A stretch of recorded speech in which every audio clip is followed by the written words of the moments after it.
नमस्कार, मैं छत्तीसगढ़ अखबार के न्यूज रूम से सुनील कुमार। आज मैं गांधी और गोडसे को लेकर आपके बीच हूँ। इसकी एक खास वजह यह है कि पिछले 4 दिनों में 2 बड़े दिग्गजों ने छत्तीसगढ़ आकर यहाँ गोडसे की ऐसी स्तुति की है, ऐसी तारीफ की है कि उसके बारे में समझना जरूरी है कि गांधी के खिलाफ नफरत बिना उनका नाम लिए हुए और गोडसे के लिए मोहब्बत उसका नाम लिए हुए, ये क्यों हो रहा है ऐसा। केंद्र सरकार में पंचायत और ग्रामीण विकास के राज्य मंत्री गिरिराज सिंह ये पहले भी इस तरह की बातें करते रहे हैं। गलत तबके हैं उनके लिए मोहब्बत और जो भले लोग हैं उनके लिए नफरत, इस तरह की बातें पहले भी इनकी आते रही हैं। लेकिन खैर, मैं इनकी पूरे इतिहास पे जाना नहीं चाहता, लेकिन अभी छत्तीसगढ़ आकर इन्होंने एक सरकारी बैठक की और बाद में इन्होंने एक कैमरों के सामने जो कहा है वो ये है कि नाथूराम गोडसे भारत के सपूत थे। ये बात उन्होंने एक संदर्भ में कही है। उन्होंने कहा कि औरंगजेब और बाबर की तरह नहीं थे गोडसे। गोडसे गांधी जी के हत्यारे हैं, लेकिन भारत के सपूत भी हैं। अब ये बात बड़ी अटपटी लग सकती है किसी को कि औरंगजेब का कहां पर यहां से संदर्भ आ गया, आज गांधी को मारने वाले के तारीफ करने की ये क्यों जरूरत आन पड़ी है। ये बातें बीच बीच में हैरान करती हैं, लेकिन ये बातें बिल्कुल अटपटी हों ऐसा भी नहीं है। कई बार देखेंगे तो ऐसी बातों के बीच में रिश्ता भी दिखता है। 2019 की शायद बात है, भोपाल में साध्वी प्रज्ञा ठाकुर, जो एक बम ब्लास्ट से उनका नाम एक समय जुड़ा हुआ था, उन्होंने भोपाल से लोकसभा चुनाव का नामांकन भरा। बीजेपी की कैंडिडेट थी वो। उस वक्त उन्होंने जो कहा मैं उसको देखकर कहता हूं ताकि उनके नाम से मैं कुछ गलत ना कहूं। उन्होंने कहा नाथूराम गोडसे देशभक्त थे, देशभक्त हैं और देशभक्त रहेंगे, ये उन्होंने कहा। लेकिन चुनाव सामने था, आप इस बात को समझिए, चुनाव सामने था, पूरे हिंदुस्तान का चुनाव होने जा रहा था। उस वक्त चुनाव के वक्त गोडसे की इस तरह की स्तुति और कहे अनकहे गांधी को गाली, ये थोड़ा सहूलियत की बात नहीं होती। इसलिए प्रधानमंत्री नरेंद्र मोदी ने प्रज्ञा ठाकुर के उस मामले में कहा कि उन्होंने महात्मा गांधी और नाथूराम गोडसे को लेकर जो भी बातें कही हैं वे बातें पूरी तरह आलोचना के लायक हैं। सभ्य समाज में इस प्रकार की बातें नहीं चलती हैं।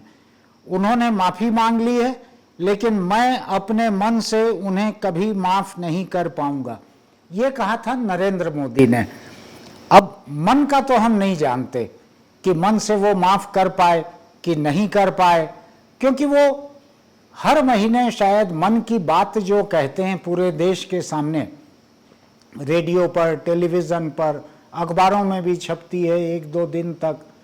कई जगह उनकी पार्टी जो है बड़े स्क्रीन लगाकर उनके मन की बात लोगों को एक साथ सुनाती है। उनमें कभी उन्होंने कहा हो ऐसा कि लोग ऐसा न कहें गांधी के बारे में, लोग गोडसे की तारीफ न करें, ऐसा कम से कम मुझको याद नहीं पड़ रहा है। तो उन्होंने अपने मन में प्रज्ञा ठाकुर को माफ़ किया है, नहीं किया है, ये मुझको नहीं मालूम। लेकिन यही प्रज्ञा ठाकुर जब लोकसभा में पहुंची और लोकसभा में तमिलनाडु के एक सांसद जब अध्यक्ष की इजाज़त लेकर एक बयान पढ़कर बतला रहे थे जो शायद गांधी हत्या से या नाथूराम से जुड़ा हुआ था, तो प्रज्ञा ठाकुर ने तुरंत उठकर विरोध किया और कहा कि देशभक्तों की इस तरह की मिसाल नहीं दी जानी चाहिए। ये गोडसे के बारे में उन्होंने कहा कि देशभक्तों की इस तरह की मिसाल नहीं दी जानी चाहिए। तो ये सिलसिला जो है गोडसे को बीच बीच में महिमा मंडित करने का, गांधी की प्रतिमाओं को खंडित करने का, ये देश में चले आ रहा है। ये हर कुछ महीनों में कोई न कोई ऐसा करते हैं।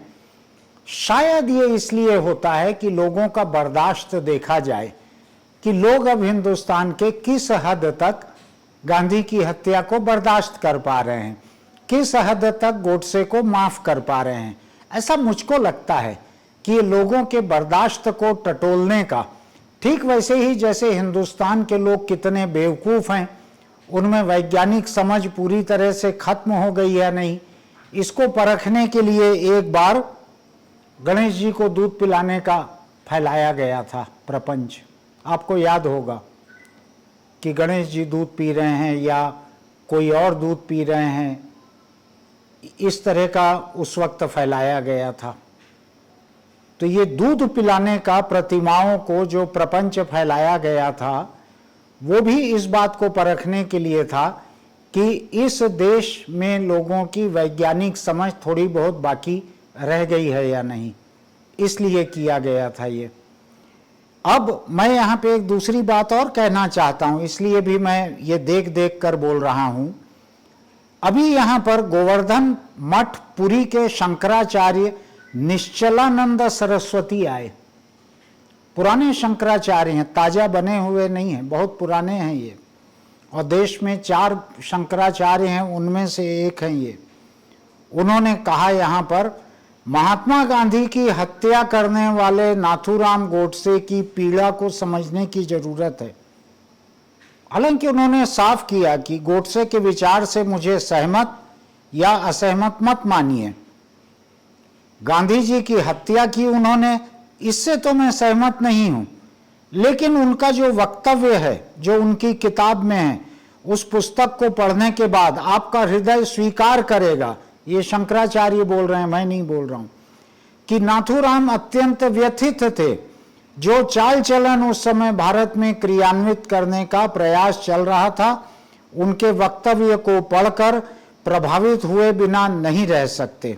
उन्होंने कहा कि नाथूराम ने लिखा था कि जिस समय गांधी को मारने का विचार मैंने किया, उस समय मैंने मान लिया कि मैं मर गया, स्वयं का अंत मारा ही जाऊंगा, फांसी ही मिलेगी। लेकिन मैंने क्यों मारा? इसलिए मारा कि उस व्यक्ति की कूटनीति चल जाती, अधिक समय तक जीवित रहते तो न भारत का अस्तित्व सिद्ध होता, न आदर्श। शंकराचार्य ने गोडसे की किताब का ये हिस्सा बड़े खुलासे से यहाँ कहा, सार्वजनिक रूप से कहा, माइक के सामने और कैमरों के सामने कहा। इन्होंने, शंकराचार्य ने गांधी का कुछ कहा हो कभी, ऐसा मुझको नहीं लगता, क्योंकि वो हर कुछ महीनों में छत्तीसगढ़ आते रहते हैं। गांधी के बारे में उन्होंने कुछ कहा हो मुझको नहीं लगता।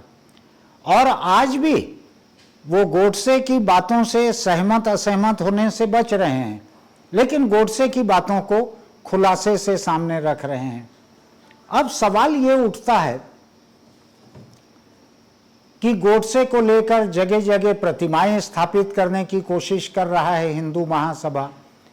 कहीं गोडसे की अस्थियां सजा कर रखी गई हैं, कहीं उनकी किताबों के नए प्रकाशन। आपको एक खास विचारधारा के जब कार्यक्रम होते हैं, एक खास राजनीतिक, धार्मिक और सांस्कृतिक विचारधारा के जब कार्यक्रम होते हैं, अगर वहाँ पर बुक स्टॉल लगते हैं तो उसमें आपको गोडसे की ये तमाम किताबें जरूर मिलती हैं खरीदने के लिए, पढ़ने के लिए।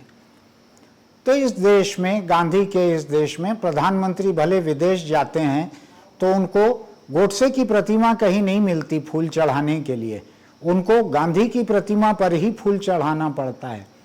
सार्वजनिक रूप से वो राजघाट जाकर गांधी की पुण्यतिथि, गांधी की जन्म तिथि पर वहां जाकर फूल चढ़ाते हैं। गोडसे पे वो सार्वजनिक रूप से ये नहीं कर पाते हैं।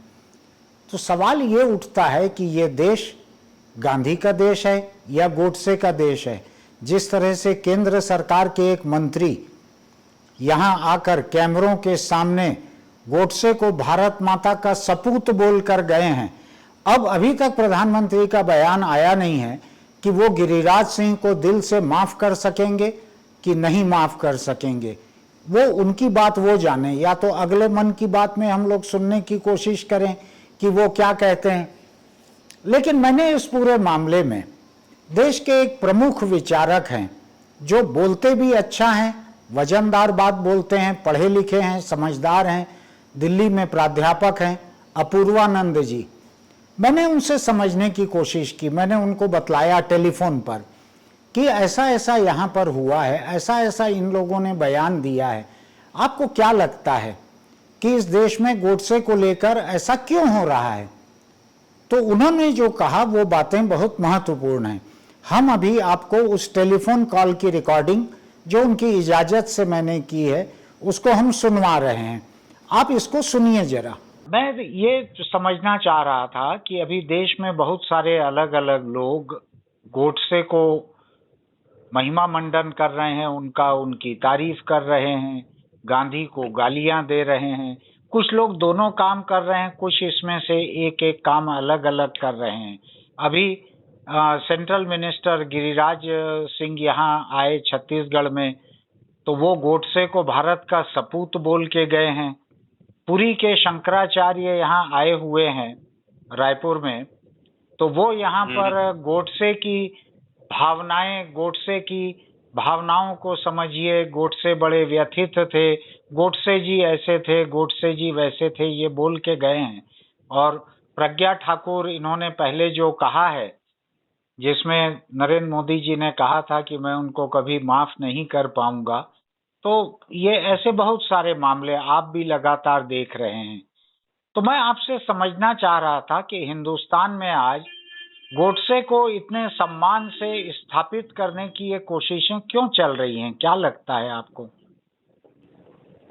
जी, शुरुआत देखिए कैसे हुई थी। शुरुआत आज से 75 वर्ष पहले हुई थी, जब नाथूराम गोडसे ने गांधी को की हत्या कर दी। जी। उसके फौरन बाद राष्ट्रीय स्वयंसेवक संघ ने 13 दिन का शोक घोषित किया जी, और बयान जारी किया कि नाथूराम की गांधी की हत्या से बहुत तकलीफ हुई है उनको। लेकिन ध्यान रखें कि उसके 1-1.25 महीना पहले ही दिल्ली के करीब ही राष्ट्रीय स्वयंसेवक संघ के जो नेता थे प्रमुख गोलवलकर, उन्होंने यह धमकी दी थी कि जरूरत पड़ने पर गांधी को शांत किया जा सकता है, खामोश किया जा सकता है। तो यह धमकी बहुत स्पष्ट थी। उसके 1-1.25 महीने बाद ही गांधी की हत्या हुई और फिर राष्ट्रीय स्वयंसेवक संघ ने शोक भी घोषित कर दिया। अब जिन अटल बिहारी वाजपेयी की भी बहुत प्रशंसा होती रहती है और जिन्होंने गांधीवादी समाजवाद आदि की बात की थी, उन अटल बिहारी वाजपेयी के भी उस वक्त के लेखों को यदि आप देखें तो आप देखेंगे कि वो गांधी की काफी खिल्ली उड़ाते हैं और गांधी की काफी आलोचना करते हैं, उनके अल्पसंख्यकों के अधिकारों के प्रति उनकी प्रतिबद्धता के कारण। तो एक गांधी विरोध तो राष्ट्रीय स्वयंसेवक संघ के मूल में है। इस बात को समझना आवश्यक है कि राष्ट्रीय स्वयंसेवक संघ की विचारधारा और गांधी साथ नहीं जा सकते। लेकिन राष्ट्रीय स्वयंसेवक संघ का जो दो मुहा चरित्र है ना, यानी वह कहता कुछ है और करता कुछ है, यह जो उसका चरित्र है, और दूसरा यह कि वह कभी भी खुद को कानून के दायरे में नहीं आने देना चाहता है। तो बहुत सारी चीजें अनौपचारिक रूप से करता रहता है। तो राष्ट्रीय स्वयंसेवक संघ ने न सिर्फ 13 दिन का शोक घोषित किया, जिस पर नागार्जुन जो हिंदी के कवि हैं उनकी कविता भी है, बहुत कठोर कविता है कि अभी यह जो काल नेमी है वह काली टोपी जला जला कर रो रहा है ना, लेकिन इसी ने यह किया है। तो राष्ट्रीय स्वयंसेवक संघ ने गांधी को प्रातः स्मरणीयों की सूची में भी डाल दिया और इस प्रकार दिखाने की कोशिश को, फिर यह बयान भी जारी किया कि नाथूराम गोडसे से उसका कोई रिश्ता नहीं था। तो यह बात तो धीरेन्द्र झा पत्रकार की जो हाल की किताब आई है उसमें शोध से स्पष्ट हो गया है कि नाथूराम गोडसे का अंत तक राष्ट्रीय स्वयंसेवक संघ से रिश्ता था। तो यह बात झूठ है। तो यह समझ लेना बहुत आवश्यक है कि राष्ट्रीय स्वयंसेवक संघ की विचारधारा के मूल का मतलब ही है गांधी के प्रति घृणा। क्योंकि गांधी का आखिर अर्थ क्या है? गांधी का अर्थ है भारत का संविधान, क्योंकि गांधी की पूरी विचारधारा एक तरह से परिष्कृत रूप में, यानी आप या उसको दूसरे रूप में कहें, भारत के संविधान में दिखलाई पड़ती है। तो और वह संविधान स्वतंत्रता, समानता, न्याय और बंधुत्व का है, जिसमें किसी धर्म की प्रधानता, किसी धार्मिक समुदाय की प्रधानता भारत में नहीं है। तो अगर गांधी विचार यह है तो फिर वह राष्ट्रीय स्वयंसेवक संघ के लिए प्रातःस्मरणीय कैसे हो सकते हैं? हाँ, यह प्रश्न होना चाहिए, क्योंकि राष्ट्रीय स्वयंसेवक संघ भारत को हिंदू राष्ट्र कहता है जी, और हिंदुओं को प्राथमिक कहता है और बाकी सबको कहता है कि उनको उनके अनुसार रहना चाहिए जी, एक हिंदू जीवन पद्धति है, जबकि गांधी इसके सख्त खिलाफ थे। हम्म, तो यह चीज लोगों के दिमाग में साफ रहनी चाहिए। लेकिन उस वक्त का माहौल कुछ और था और उसके बाद के दशकों का भी, इसलिए नाथूराम गोडसे से अपना रिश्ता तोड़ना भी जरूरी था, क्योंकि उस वक्त जीवित रहना जरूरी था राष्ट्रीय स्वयंसेवक संघ का। उसके प्रति थोड़ी सहानुभूति रखने वाले सरदार पटेल को भी उसे प्रतिबंधित करना पड़ा था, बिल्कुल, है ना। तो जबकि उनके मन में उसके प्रति सहानुभूति थी, फिर भी उन्होंने प्रतिबंधित किया और उन्होंने बहुत कठोर शब्दों में कहा कि यह सब आप लोगों के चलते हुआ है, जो भी हुआ है। तो पटेल और चीजें तो बर्दाश्त कर सकते थे, गांधी की हत्या कैसे बर्दाश्त करते? बिल्कुल। और उसको तो इस वजह से संघ को, तो फिर संघ की चतुराई यह है कि उसे धर्मनिरपेक्ष भारत में बने रहने के लिए और टिके रहने के लिए एक मुखौटा पहनना था। तो वह मुखौटा उसने पहना, गांधी को सुबह सुबह धूप बत्ती दिखाना शुरू किया, वह मुखौटा था। लेकिन अब जब राष्ट्रीय स्वयंसेवक संघ की ही सरकार है और उसके ही हाथ में राज्य के सारे संस्थान हैं, तब उसे अब कुछ भी छिपाने की जरूरत नहीं है। फिर भी चूंकि संघ का वो चरित्र ही है काम करने का, तो वह 100 जुबानों में बोलता है ताकि लोग भ्रमित रहें। हाँ। तो नरेंद्र मोदी बाहर जाकर गांधी की प्रतिमा पर माल्यार्पण करेंगे, क्योंकि उपाय भी नहीं है। भारत के बाहर अगर आप चले जाएं तो भारत को गांधी का देश माना जाता है। हाँ। अगर बाहर का कोई भी राज्य अध्यक्ष आपसे मिलेगा, कोई भी दूसरा मिलेगा, तो आपसे पूछेगा, अच्छा आप गांधी के देश से आए हैं, तो फिर आप कर ही क्या सकते हैं? आप उसको ये नहीं कह सकते कि नहीं मैं सावरकर के देश से आया, क्योंकि सावरकर को कोई पहचानता नहीं है। बिल्कुल। और बाहर के लोगों को जैसे ही बताएंगे कि सावरकर की क्या विचारधारा थी, तो वो कहेंगे कि अरे आप फिर तो सभ्य नहीं है उनकी विचारधारा में अगर आप विश्वास करते हैं। आपने सुना अभी अपूर्वानंद जी का क्या कहना है इस बारे में। उनके विचार दर्जनों बार, सैकड़ों बार सामने आ चुके हैं। वो अपनी बात जो है आरएसएस के बारे में उनकी सोच है, गांधी और गोडसे के बारे में उनकी जो सोच है वो नई नहीं है, वो स्थापित है। वो बार बार सत्ता बदलने पर बदलने वाली सोच बिल्कुल नहीं है। आपने उनकी बातों को सुना। अब मैं इस बात को लेकर हैरान हो रहा हूं कि आज गोडसे को स्थापित करने की आज क्या जरूरत है? अभी तो 6 महीने दूर है, छत्तीसगढ़ का चुनाव भी, 5 राज्यों में चुनाव होने हैं, वो भी दूर है। तो अभी क्या जरूरत पड़ी है? या ये हर दूसरे महीने, तीसरे महीने का एक लिटमस टेस्ट है कि देश का बर्दाश्त अभी कहाँ तक पहुँचा है, देश अभी कितना नफरत बर्दाश्त कर रहा है? इस देश में गांधी को भुलाने के लिए और एक कदम आगे चलें क्या? उनकी तस्वीर के एक और तस्वीर पे कालिख लगाएं क्या? ये सिलसिला चल रहा है। आपने देखा होगा बीच बीच में भगवा कपड़े पहने हुए कोई एक महिला वो गांधी की तस्वीर पे पिस्तौल चलाती है, लोग मिठाई बांटते हैं। अब उसको, उसके हाड़ मांस के शरीर को आपने गोली चलाकर मार डाला, लेकिन आज 70 बरस बाद भी उसके सोच को, उसके विचारों को आप आज भी नहीं मार पा रहे हो। तो आपको उसकी तस्वीरें खड़ी करनी पड़ती है, उस पर गोली चलानी पड़ती है। मैं एक बार फिर ये सोच रहा हूं कि क्या ये सुप्रीम कोर्ट के आदेश के हेट स्पीच के दायरे में आता है या नहीं आता है कि गांधी पे गोली चलाना तस्वीर पे। हालांकि ये घटना पहले की है, ये सुप्रीम कोर्ट के हेट स्पीच आदेश आने के बाद की नहीं है। तो मैं आज बस यही गांधी और गोडसे को लेकर आपको ये सोचने के लिए छोड़ रहा हूं आपके पास कि हम गांधी को और कितनी बार मारना चाहते हैं और कितनी गोलियां चलाना चाहते हैं। और गोडसे तो हो गई, उसको फांसी हो गई, कातिल था, फांसी हो गई, उसकी किताबें भी आपने खरीद ली, प्रतिमाएं भी जगह जगह पे आपने लगा ली। अब भारत सरकार के मंत्री अगर यहाँ आके कहते हैं कि गोडसे भारत का सुपूत था, तो डाक टिकट निकाल दें गोडसे के नाम पर, किसी ने रोका नहीं है। और जब सावरकर को भारत रत्न देना हो जाए तो अगला भारत रत्न गोडसे को भी दे दें, ये भी गिरिराज सिंह जी के हाथ में है। तो सोचें वो कि इतना बोल के चुप रहना ठीक नहीं है। अगर ये भारत माँ सपूत है, भारत माता का इतना बड़ा, तो आगे क्या हो सकता है, उसके लिए कैसे उसकी महिमा और बढ़ाई जा सकती है, इसके बारे में गिरिराज सिंह को, पुरी के शंकराचार्य को, प्रज्ञा ठाकुर को, हो सकता है ये लोग एक साथ कोई बैठक करके तय करें कि किस मोर्चे पे क्या किया जा सकता है। तो आज बस इतना ही। मैं फिर किसी खबर को लेकर आपके बीच आऊँगा। आपको हमारे ये वीडियो अच्छे लगते हों तो कृपया इसको सब्सक्राइब करें, नोटिफिकेशन की बटन दबाएं। फिर मिलते हैं।